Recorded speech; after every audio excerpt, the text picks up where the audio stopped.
ఈరోజు మనం దేవుని ధర్మశాస్త్రమును మరవకుందము అనే శీర్షికతో దేవుని వాక్యమును కలిసి పరిశీలించుటకు కొంత సమయం తీసుకుందాం. ఈనాడు లోకంలో అనేక సంఘాలు ఉన్నప్పటికీ అవి దేవుని ధర్మశాస్త్రంను మరిచిపోయాయి. ప్రజలందరికీ ఇదే వర్తిస్తుంది. ఏమైనప్పటికీ ఈ భూమిపై 8 బిలియన్ల ప్రజలలో దేవుని ధర్మశాస్త్రమును మరచిపోకుండా తమ హృదయాలలో దానిని గౌరవించేవారు కూడా ఉన్నారు. దేవుడు ఈ ప్రజలను తన స్వంత ప్రజలుగా పిలిచి వారిని నడిపిస్తూ వారికి వారసత్వంగా నిత్య పరలోక రాజ్యము యొక్క ఆశీర్వాదము, నిత్య జీవము యొక్క ఆశీర్వాదము మరియు అనుదినము చిగురించే నూతన సంతోషము యొక్క ఆశీర్వాదమును ఇస్తానని వాగ్దానం చేస్తారు.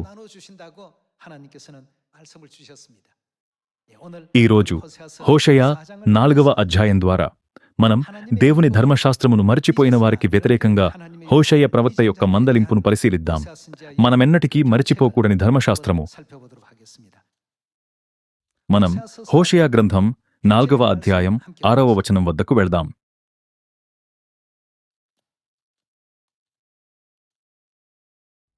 నా జనులు జ్ఞానము లేనివారై నశించుచున్నారు. నీవు జ్ఞానమును విసర్జించుచున్నావు గనుక నాకు యాజకుడవు కాకుండా నేను నిన్ను విసర్జింతును. నీవు ఏమి చేసియున్నారు? నీ దేవుని ధర్మశాస్త్రము మరచితివి గనుక నేనును నీ కుమారులను మరతును. తమకు కలిమి కలిగిన కొలది వారు నా ఎడల అధిక పాపము చేసిరి కనుక వారి ఘనతను నీచ స్థితికి మార్చుదును. నా జనుల పాపములను ఆహారముగా చేసుకొందురు గనుక జనులు మరి అధికముగా పాపము చేయవలెనని వారు కోరుదురు. కాబట్టి జనులకు ఎలాగో యాజకులకును అలాగే సంభవించును. వారి ప్రవర్తనను బట్టి నేను వారిని శిక్షింతును. వారి క్రియలను బట్టి వారికి ప్రతీకారము చేతును. వారు యెహోవాను లక్ష్యపెట్టుట మానిరి గనుక వారు భోజనము చేసినను తృప్తి పొందకయుందురు. వ్యభిచారము చేసినను అభివృద్ధి నొందకయుందురు. దేవుని ప్రజలు ఒకప్పుడు దేవుని చిత్తాన్ని సమర్థించారు మరియు ఆయన బోధనలు, నియమాలు, విధులు మరియు కట్టడలను పాటించారు. కాని వారు దేవుని ధర్మశాస్త్రమును మరిచినప్పుడు చివరకు వారు దేవుణ్ణి వెంబడించటం పూర్తిగా ఆపివేశారు. మరో మాటలో చెప్పాలంటే వారు నిత్య పరలోక రాజ్యంలో ప్రవేశించడానికి ప్రతి అవకాశాన్ని కోల్పోయిన విషాదకరమైన వాస్తవాన్ని హోషేయ 4వ అధ్యాయం బయలుపరుస్తుంది. ఈనాడు మన చుట్టూ 8 బిలియన్ల ఆత్మలు ఉన్నాయి. అయినను వారిలో అధిక సంఖ్యాకులు దేవుని నియమాన్ని పూర్తిగా మరచిపోయి తమ జీవితాలను గడుపుతున్నారు. ఈ కారణంగా క్రీస్తు తన మొదటి రాకడలో వలెనే తన రెండవ రాకడలో ఈ భూమిపైకి వచ్చినప్పుడు ఆయన సీయోను పర్వతం నుండి ప్రకటించిన మొదటి విషయం ఏమిటి? సీయోను నుండి నియమం ప్రకటించబడిందని వ్రాయబడెను. దేవుని నియమమును గుర్తుంచుకోవాలి. దేవుని నియమము మనమెన్నటికీ మరచిపోకూడని నియమము కాదా? రండి ఇప్పుడు ద్వితీయోపదేశ కాండము 8వ అధ్యాయం వద్దకు వెళ్దాం. జాతీయ సెలవు దినాలలో మనం తరచుగా ఒకరికొకరం అనేక ఆశీర్వాదాలు కోరుకుంటాము. మనం నిజంగా వాటిని పొందుకోవాలనుకుంటే దేవుని విధులు, నియమాలు మరియు ఆజ్ఞలను శ్రద్ధగా గైకొని జీవితం ఎల్లప్పుడూ ఆశీర్వాదాలతో అనుసరించబడుతుందని మనం గ్రహించవలెను. ద్వితీయోపదేశ కాండము 8వ అధ్యాయం 11వ వచనము.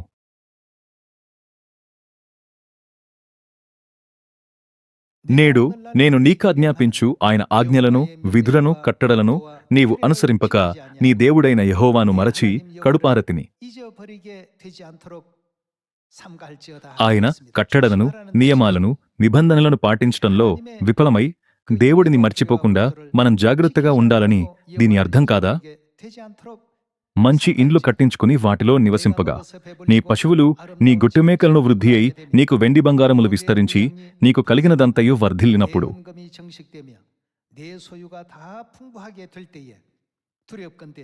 నీ మనస్సు మదించి దాసుల గృహమైన ఐగుప్తు దేశములో నుండి నిన్ను రప్పించిన నీ దేవుడైన యెహోవాను మరచెదవేమో. తాపకరమైన పాములను, తేలును కలిగి ఎడారి అయి నీళ్లులేని భయంకరమైన ఆ గొప్ప అరణ్యములో ఆయన నిన్ను నడిపించెను. రాతి బండ నుండి నీకు నీళ్లు తెప్పించెను.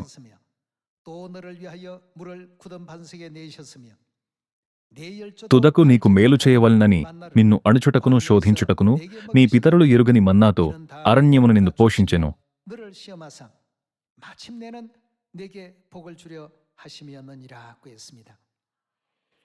ఇక్కడ కూడా దేవుని విధులను, నియమాలను, మరియు కట్టడలను మరచిపోకుండా జాగ్రత్తపడుడి అని దేవుడు సెలవిచ్చారు. కాబట్టి దేవుని విధులు, నియమాలు మరియు కట్టడలలో వాటిని మరవకుడి అనే ఉపదేశాన్ని మనం స్థిరంగా కనుగొంటాము. రండి, నిర్గమకాండము 20వ అధ్యాయం వద్దకు వెళ్దాం. నిర్గమకాండము 20వ అధ్యాయం 8వ వచనాన్ని చూస్తూ, విశ్రాంతి దినమును మనం ఏమి చేయవలనని చెప్పబడెను, దానిని గుర్తుంచుకోవలెను. గుర్తుంచుకోండి అనే ఈ ఆజ్ఞను వ్యక్తీకరించడానికి మరొక మార్గం ఏమిటి? మరచిపోకుడి. విశ్రాంతి దినమును పరిశుద్ధముగా ఆచరించుటకు జ్ఞాపకముంచుకొనుము. పరలోకంలో పాపం చేసి భూమిపైకి త్రోసివేయబడిన దేవదూతల కొరకు పరలోక రాజ్యమునకు తిరిగి వెళ్ళుటకు గల ఏకైక మార్గమనగా దేవుని విధులు, నియమాలు మరియు కట్టడలను సరిగ్గా గైకొనటం అని దేవుడు బోధిస్తున్నారు. మనమందరం తన పరిశుద్ధ ఆజ్ఞలకు లోబడి ఆ ధర్మశాస్త్రం లోపల జీవించాలని మరియు నిలిచియుండవలనని ఆయన కోరుచున్నారు. మానవులుగా మనం మొత్తం భవిష్యత్తును ఊహించలేము. ఒక్క నిమిషం తర్వాత లేదా ఒక్క సెకను తర్వాత కూడా ఏమి జరుగుతుందో మనం గుర్తించలేక మన జీవితాలను జీవిస్తాము. మానవ ఉనికి యొక్క స్వభావం అలాంటిది. ఏమైనా ఆది నుండి అంతం వరకు చూసే దేవుడు పరలోకంలో మనం చేసిన పాపాలన్నిటికీ ప్రాయశ్చిత్తం చేయడానికి మరియు మనలను నిత్య పరలోక రాజ్యానికి నడిపించడానికి ఈ భూమిపై మనతో నిబంధన చేశారు.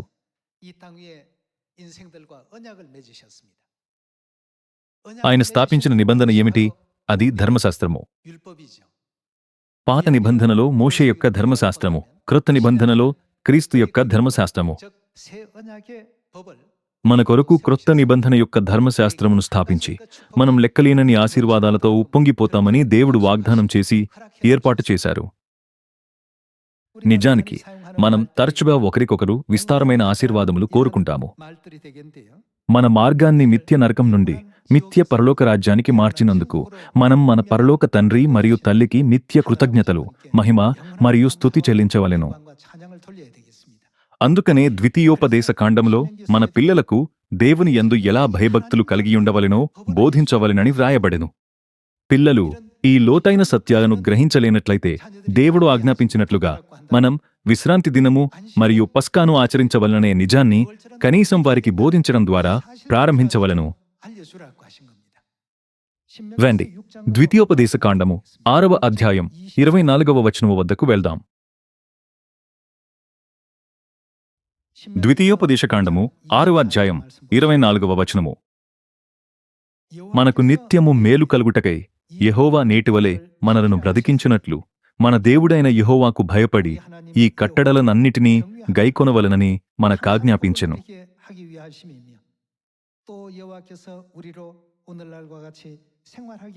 దేవుడు మనలను ఈ కట్టడలన్నిటినీ గైకొనవలనని ఆజ్ఞాపించిన కారణమనగా మనలను దేవునికి భయభక్తులు కలిగియుండేలా చేయుటకే.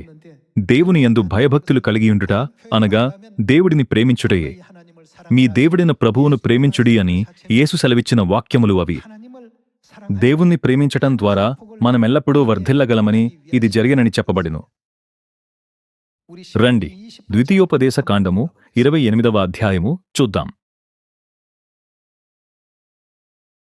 మనం దేవుని నియమాన్ని జ్ఞాపకముంచుకొని గైకొని పాటించినప్పుడు సమయం లేదా ప్రదేశంతో సంబంధం లేకుండా మనమెల్లప్పుడూ ఆయన ఆశీర్వాదాలలో నివసిస్తామని ఈ అధ్యాయం మనకు బోధిస్తున్నది. ద్వితీయోపదేశ కాండము 28వ అధ్యాయం 1వ వచనము. నీవు నీ దేవుడైన యెహోవా మాట శ్రద్ధగా విని నేడు నేను నీకు ఆజ్ఞాపించుచున్న ఆయన ఆజ్ఞలనన్నిటినీ అనుసరించి నడుచుకొనిన ఎడల నీ దేవుడైన యెహోవా భూమి మీదనున్న సమస్త జనముల కంటే నిన్ను హెచ్చించును. నీవు నీ దేవుడైన యెహోవా మాట వినిన ఎడల ఈ దీవెనలన్నీ నీ మీదికి వచ్చి నీకు ప్రాప్తించును. నీవు పట్టణములో దీవింపబడదువు, పొలములో దీవింపబడదువు. నీ గర్భబలమో, నీ భూఫలమో, నీ పశువుల మందలు, నీ దుక్కిటెద్దులు, నీ గొట్టె మేకల మందలు దీవింపబడును. నీ గంపయు పిండి పిసుకు, నీ తొట్టియు దీవింపబడును. నీవు లోపలికి వచ్చునప్పుడు దీవింపబడదువు, వెలుపలికి వెళ్ళునప్పుడు దీవింపబడదువు. మనం అన్ని నియమాలను, విధులను మరియు ఆజ్ఞలను, దేవుని వాక్యములను శ్రద్ధగా గైకొన్నట్లయితే ఆయన మనలను ఈ భూమిపై ఉన్న సమస్త జనముల కంటే ఉన్నతంగా ఉంచునని ఆయన వాగ్దానం చేశారు. అంతేగాకుండా మనం లోనికి వచ్చినప్పుడు దీవింపబడినట్లు, బయటకు వెళ్ళినప్పుడు దీవింపబడినట్లు నడిపించునని ఆయన వాగ్దానం చేశారు. అయితే మనం వాటిని పాటించనట్లయితే ఏమవుతుంది? అనేక కష్టతరమైన సమస్యలు అనివార్యంగా తలెత్తుతాయని వ్రాయబడెను. ద్వితీయోపదేశకాండము 28వ అధ్యాయం 15వ వచనము. నేను నేడు నీకాజ్ఞాపించు ఆయన సమస్తమైన ఆజ్ఞలను కట్టడలను నీవు అనుసరించి నడుచుకొనవలెనని నీ దేవుడైన యెహోవా సెలవిచ్చిన మాట వినని ఎడల ఈ శాపములన్నీయు నీకు సంభవించును.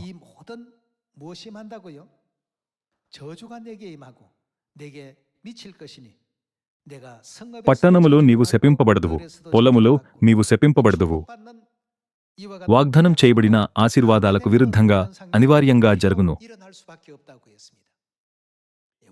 మన జీవితాలలో మనం అలాంటి కష్టతరమైన సమస్యలను ఎదుర్కొన్నప్పుడెల్లా మనమెల్లప్పుడూ ఈ విషయాన్ని ప్రతిబింబించుకోవలెను. మనం వెనక్కి తిరిగి చూసుకుంటూ నేను సరిగ్గా గైకొనటంలో విఫలమైన దేవుని యొక్క నియమాలు, విధులు లేక ఆజ్ఞలలో ఏదైనా భాగం ఉన్నదా అని మనంతట మనం ప్రశ్నించుకోవలెను. రండి, ద్వితీయోపదేశకాండము 28వ అధ్యాయం 45వ వచనము కొనసాగిద్దాం. నీవు నాశనము చేయబడు వరకు ఈ శాపములన్నీయు నీమీదికి వచ్చి నిన్ను తరిమి నిన్ను పట్టుకొనును. ఏలయనగా నీ దేవుడైన యెహోవా నీకాజ్ఞాపించిన ఆయన ఆజ్ఞలను ఆయన కట్టడలను అనుసరించి నడుచుకొనున్నట్లు నీవు ఆయన మాట వినలేదు. మరియు అవి చిరకాలము వరకు నీ మీదను నీ సంతానము మీదను సూచనగాను విస్మయ కారణముగాను ఉండును. మరి ఒక మాటలలో ఇది ఒక హెచ్చరికగా మరియు ఒక పాఠముగా పనిచేయును. మనం దేవుని యొక్క నిత్య కట్టడలు, విధులు మరియు నియమాలను గైకొనటంలో విఫలమైనప్పుడు, మనం వాటి నుండి తప్పుకున్నప్పుడు, వెనుదిరిగినప్పుడు లేక మరిచిపోయినప్పుడు అలాంటి పర్యవసానాలు అనివార్యంగా ఉంటాయని దేవుడు మనకు చూపిస్తారు. ఇది కూడా ఒక ఆత్మీక సూత్రము. సంవత్సరమంతా మనం తరచుగా ఒకరికొకరం ఆశీర్వాదాలు కోరుకుంటాము మరియు ద్వితీయోపదేశకాండము 28వ అధ్యాయము వాటిని ఖచ్చితంగా ఎలా పొందుకోవాలో మనకు బోధిస్తున్నది. రండి, మనమెల్లప్పుడూ దేవుని యొక్క క్రొత్త నిబంధన యొక్క కట్టడలు, విధులు మరియు నియమాలలో నిలుపుదాం. అలా చేయడం ద్వారా క్రొత్త నిబంధనను ప్రకటించిన దేవుణ్ణి ఆరాధించడం మరియు ఆయన పరిశుద్ధ చిత్తాన్ని పాటించడం మనం నేర్చుకోవాలి. రండి, ఇప్పుడు యెషయా 33వ అధ్యాయం 20వ వచనము వద్దకు వెళ్దాం. 이사야 33장 20절의 말씀 보겠습니다. ఉత్సవ కాలములలో మనము కూడుకొనుచున్న సీయోను పట్టణమును చూడుము. నిమ్ముడమైన కాపురముగాను తీయబడని గుడారముగాను నీ కన్నులు యెరూషలేమును చూచును. దాని మేకులెన్నడును ఊడదీయబడవు, దాని త్రాళ్లలో ఒక్కటి అయినను తెగదు. అచ్చట యెహోవా ప్రభావముగలవాడై మన పక్షమున నుండును. అది విశాలమైన నదులను కాలువలను ఉన్న స్థలముగా ఉండును. అందులో టెడ్ల ఓడ ఏదియు నడువదు, గొప్ప ఓడ అక్కడికి రాదు. యెహోవా మనకు న్యాయాధిపతి, యెహోవా మన శాసనకర్త. ఆయన మన కొరకు ఏమి స్థాపించారు? దేవుడు మన కొరకు క్రొత్త నిబంధన నియమాన్ని స్థాపించినవారు. ఇది మనుష్యులు చేసిన నియమం కాదు, దేవుడు స్థాపించిన నియమం. యెహోవా మన శాసనకర్త కదా. యెహోవా మన రాజు, ఆయన మనలను రక్షించును. దేవుడు క్రొత్త నిబంధన నియమాన్ని స్థాపించి ప్రకటించారు. అంత్యదినములలో సియోనులో దీనిని నెరవేర్చు దేవుడు మనలను నడిపించి మార్గదర్శకత్వం వహించే రాజులకు రాజు మరియు ప్రభువులకు ప్రభువు అని లేఖనము సెలవిస్తుంది. కాబట్టి ఈ చివరి యుగంలో దేవుడు మనలను రక్షిస్తారని వాగ్దానం చేశారు. రండి, ఇప్పుడు యెషయా 51వ అధ్యాయం 7వ వచనాన్ని చూడటం ద్వారా ఆయన ఎవరికి ఈ రక్షణను అనుగ్రహించారో చూద్దాం. రండి, యెషయా 51వ అధ్యాయం 7వ వచనం నుండి చదువుదాం. నీతిననుసరించు వారలారా, నా మాట వినుడి. దేనిని హృదయంలో తీసుకున్నారు? నా బోధను హృదయమందుంచుకున్న జనులారా, ఆలకించుడి. ఈనాడు అనేక సంఘాలు దేవుని ధర్మశాస్త్రమును పూర్తిగా మరిచిపోయాయి. వారు ఆదివారాన్ని ఆచరిస్తారు మరియు క్రిస్మస్, థాంక్స్ గివింగ్ మొదలైన వాటిని జరుపుకుంటారు. వారి స్వంత ఇష్టంతో వారు పునరుద్ధాన దినమందు గుడ్లు తినే ఆచారాన్ని అవలంబిస్తారు మరియు ఈస్టర్ కుందేలు గురించి ప్రకటిస్తారు. 그런 것을 또 강론하고 అన్యమత దేవతలను ఆరాధించుటకు ఉపయోగించే అన్ని నియమాలు మరియు పద్ధతులు సంఘంలోకి ప్రవేశించాయి.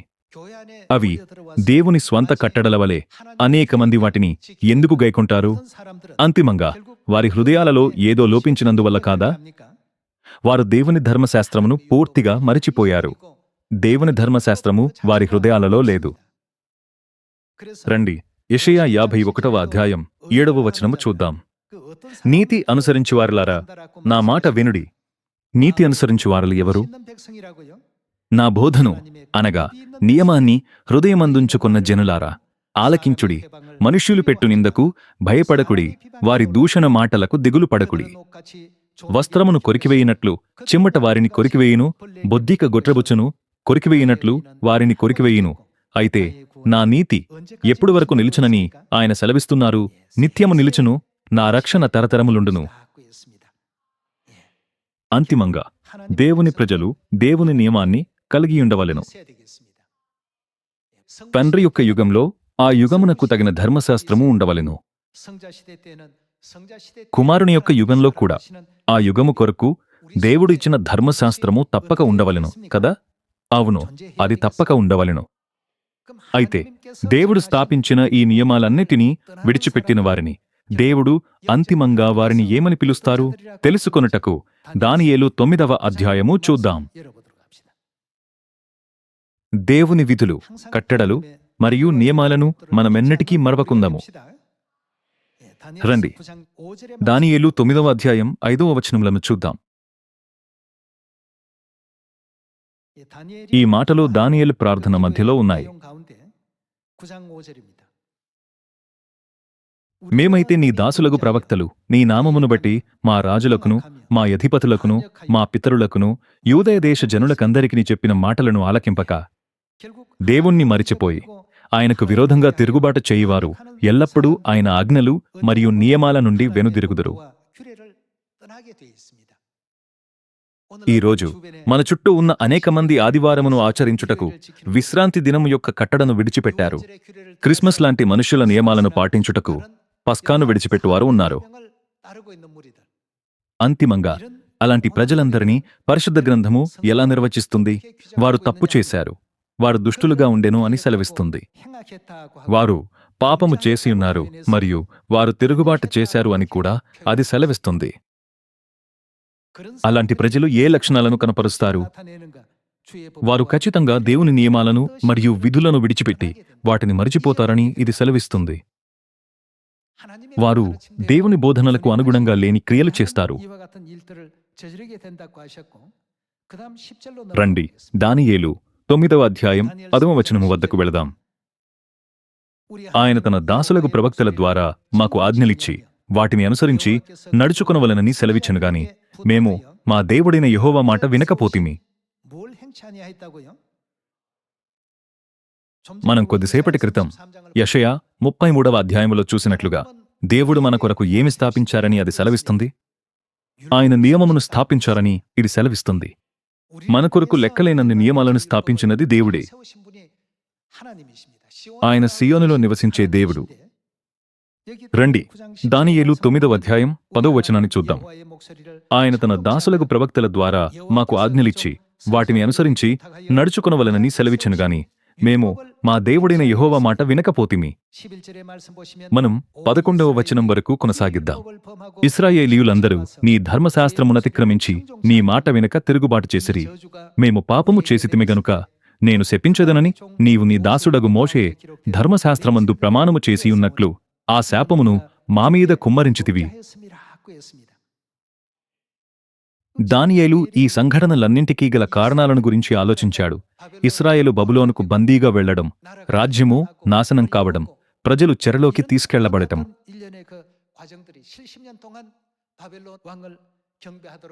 వారు 70 సంవత్సరాలు బబులోను రాజును సేవించవలసి వచ్చిన అన్ని విషాదకరమైన కారణాలలోకెల్లా అత్యంత ముఖ్యమైన కారణమనగా వారు దేవునికి విరోధంగా తిరుగుబాటు చేశారు. వారి తిరుగుబాటు యొక్క సాక్ష్యము అనగా వారు దేవుని యొక్క నియమాలు మరియు విధులను మరిచిపోయారు మరియు వదిలివేశారు. దేవుడు వారికిచ్చిన కట్టడలు, విధులు మరియు నియమాల ప్రకారంగా ఆ దేశము జీవించలేదు. ఈనాడు పరిశుద్ధాత్మ యుగంలో కూడా అలాగే ఉన్నది. ఇది మన కుటుంబాలకు, మన సంఘమునకు సంబంధించినదైనను లేదా వ్యక్తులుగా మనకు సంబంధించినదైనను ఎల్లప్పుడూ దేవుని కట్టడలను, విధులను మరియు నియమాలను గౌరవిస్తూ వాటి లోపల విశ్వాసపూర్వకంగా జీవించువారే ధన్యులు. ఈరోజు మన సీయోను సభ్యులు ప్రపంచమంతటి నుండి మనతో ఆరాధనలో చేరుచున్నారు. ఈ సంవత్సరమంతా దేవుని కట్టడలను, విధులను, నియమాలను సక్రమంగా, విశ్వాసపూర్వకంగా గైకుంటామనే తీర్మానముతో మనమందరము నేడు ఈ స్థలమునకు వచ్చాము.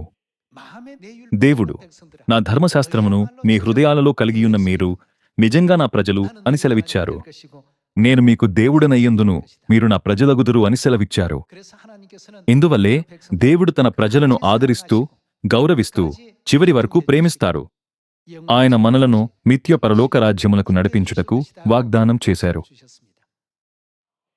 ఆయన ఇలా సెలవిస్తూ ఆజ్ఞాపించారు, నీవు లోపలికి వచ్చునప్పుడు దీవింపబడుదువు, వెలుపలికి వెళ్ళునప్పుడు దీవింపబడుదువు, నీ గంపయు పిండి పిసుకు, నీ తొట్టియు దీవింపబడును. మన జీవితంలో ప్రతిదీ ఆశీర్వదించబడే భవిష్యత్తు మన ముందు ఆవిష్కృతమవుతుంది. దేవుడు మనకు తన వాక్యమును పూర్తిగా ఇచ్చారు. దేవుడు మనకిచ్చిన ధర్మశాస్త్రమును మనమెన్నటికీ మరవకూడదు. వాటిని ఎన్నటికీ మర్చిపోవద్దని ఆయన పదే పదే నొక్కి చెప్పారు. ఇలా చెబుతూ, అవి మీ కన్నుల నడుమ బాసికము వలె ఉండవలెను. మనం విశ్రాంతి దినము, పస్కా, పునరుద్ధాన దినము మరియు పర్ణశాలల పండుగను కలిగియున్నాము. ఇవన్నీ దేవుని చేత ఇవ్వబడినవి. దేవుడు మనకిచ్చిన 3 మార్ల 7 పండుగలలోని ప్రధాన ఆజ్ఞ ఏమిటంటే, వాటిని నిత్యము జ్ఞాపకముంచుకొనుడి. వాటిని ఎన్నటికీ మరచిపోకుము. ఈ పండుగలను జ్ఞాపకముంచుకొనుడి. పరిశుద్ధ గ్రంథము మనకు ఈ ఆజ్ఞను రాబోవు తరముల కొరకు ఇలా చేయుడి అని నొక్కి చెబుతున్నది. అయితే చాలామందికి దీని గురించి పూర్తిగా తెలియదు. వారికి దేవుని నియమాలు తెలియదు మరియు మరిచిపోయారు. ఈ విధంగా వారు దేవుని ధర్మశాస్త్రమును మరిచిన వారిలో ఒకటిగా లెక్కించబడగలరు. కాబట్టి మనం తప్పక మరచిపోయిన విశ్రాంతి దినము మరియు మరచిపోయిన పస్కా పట్ల వారిని మేల్కొల్పవలెను. మనం మన పొరుగువారిని దేవుని యొక్క మరచిపోయిన విధులు, కట్టడలు మరియు నియమాల పట్ల మేల్కొల్పవలెను. తద్వారా వారు కూడా దీవించబడవచ్చు కదా. మీరు మరియు నేను, మీరు దీవించబడునుగాక లాంటి మాటలతో కేవలం పలకరింపులు అర్పించక, వారు దేవుని యొక్క నిజమైన ప్రజలుగా మారి నిజమైన ఆశీర్వాదాలు పొందగలిగే మార్గమునకు వారిని నడిపించుటకు కృషి చేయాలని నేను కోరుచున్నాను. రండి, యెహెజ్కేలు 18వ అధ్యాయం 9వ వచనంలోని దేవుని వాక్యము వద్దకు మళ్ళడం ద్వారా కొనసాగిద్దాం. యెహెజ్కేలు 18వ అధ్యాయం 9వ వచనము.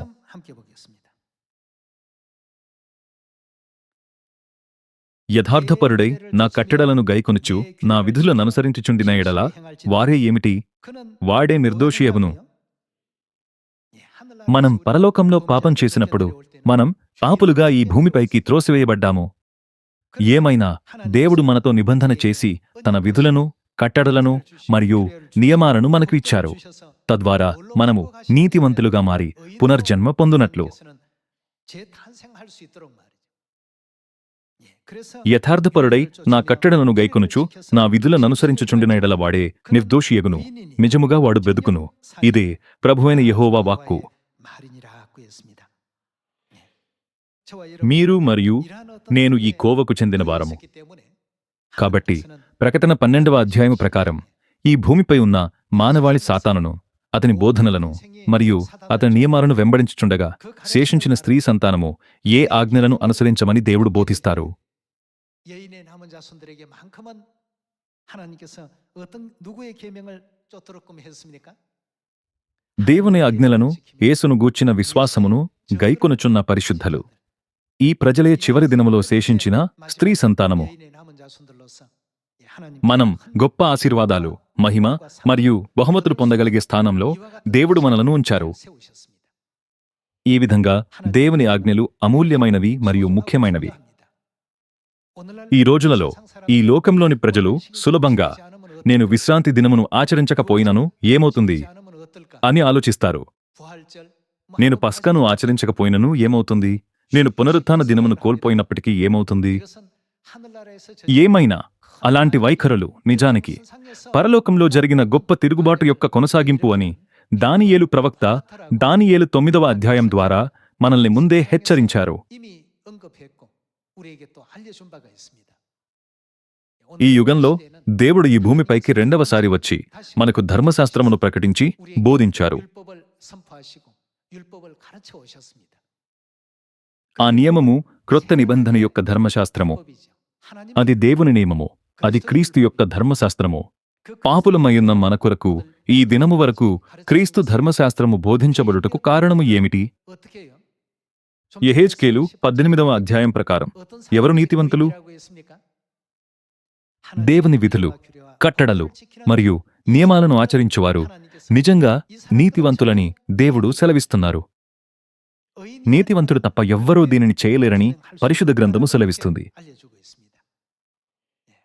కాబట్టి మనం ఏ విధమైన కష్టతరమైన పరిస్థితిలో ఉన్ననూ మన సీయోను సభ్యులందరూ దేవుని నియమాన్ని ఎప్పటికీ మరచిపోకూడదు. రండి, మనందరము నిత్య పరలోక రాజ్యమునకు వెళ్దాం. మన చుట్టూ దేవుని ధర్మశాస్త్రమును మరిచిన లేక ఎరుగని అనేక మంది ప్రజలున్నారు. వారందరికీ దేవుని కట్టడలను, విధులను సరిగ్గా బోధించి సీయోనుకు తిరిగి రప్పించాలి. తమ హృదయాలలో దేవుని ధర్మశాస్త్రమును కలిగి ఉన్నవారు మాత్రమే ఆయన నిజమైన ప్రజలుగా మరియు నీతిమంతులుగా మారగలరు. ఒకప్పుడు పాపులుగా ఉన్నవారిని మారుమనస్సు వద్దకు నడిపించాలని దేవుడు కోరుచున్నారు గనుక ఆయన మనలను విశ్రాంతి దినము, పస్కా, బాప్తిస్మము మరియు స్త్రీల ముసుగుల నియమాల ద్వారా జాగ్రత్తగా నడిపించారు. తద్వారా మనం కలిసి ఈ ఆశీర్వాదకరమైన మార్గాన్ని నడిచి నిత్యరాజ్యానికి చేరుకొనగలము.